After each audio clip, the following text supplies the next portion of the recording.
তাহিরপুরের সম্মিলনী ক্লাবে আমাদের ইনভাইট ছিল, আর সেদিনকার সায়ন্তিকা ব্যানার্জির আসার কথা ছিল, আর সে এসে চলেও গেছে। আমরা একটু লেট হয়ে গেছিলো যেতে, একটুখানি প্রবলেম হয়ে গেছিলো, যার জন্য আমাদের একটু লেট হয়ে গেছিলো।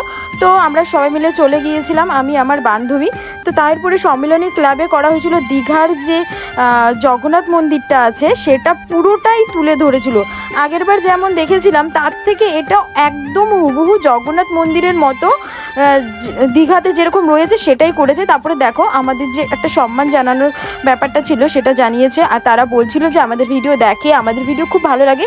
তো তাদের সবাইকে অনেক অনেক থ্যাংক ইউ সো মাচ আমাদের ভিডিও দেখার জন্য, আমাদের এত ভালোবাসা দেওয়ার জন্য। খুব ভালো লাগলো, তোমরা সবাই খুব ভালো। আর তাহিরপুরের এই প্যান্ডেলটা অনেক অনেক সুন্দর হয়েছে, তোমরাও কিন্তু চাইলে যেতে পারো আর দেখতে পারো। খুবই সুন্দর কাজ করেছে, পুরোটা অনেকটা বড়, আর পুরো জায়গাটা তোমরা ঘুরে দেখতে পারবে। এরকম দীঘার জগন্নাথ মন্দির মানে প্যান্ডেল কোথাও মনে হয়নি, যেটা তাহিরপুরে হয়েছে। খুব সুন্দর হয়েছে আর খুব ভালো লাগছিল। আমাদের একটু ফটোশ্যুট হচ্ছিল তখনকার। আর কি বলবো, তোমরা কিন্তু অবশ্যই আসবে, আর কারা কারা এসেছো তারা কিন্তু কমেন্ট করে অবশ্যই জানিও, ঠিক আছে? তো চলো এবার আমরা একটু ফটোশ্যুট ভিডিও শ্যুট করবো। তারপরে একটু ঠাকুরটাকে খুব সুন্দর করে দেখছিলাম। দেখো খুব ভালো লাগছে, আর এত সুন্দর করেছে ঠাকুরের মূর্তিটা, আমার তো খুব ভালো লেগেছে, ঠিক আছে? তোমাদের কেমন লেগেছে কমেন্ট করে বলো। আর তোমরা কি ঠাকুর দেখা শুরু করে দিয়েছো নাকি সেটাও কমেন্ট করে বলো। আমি কিন্তু অলরেডি ঠাকুর দেখা মানে শুরু করিনি, আমি একদিনই যেখানটায় আমাদের ইনভাইট ছিল সেখানেই গেছি। এই দেখো আমরা তিনজন, অনেকে তোমরা বলো আমরা নাকি 3 বান্ধবী।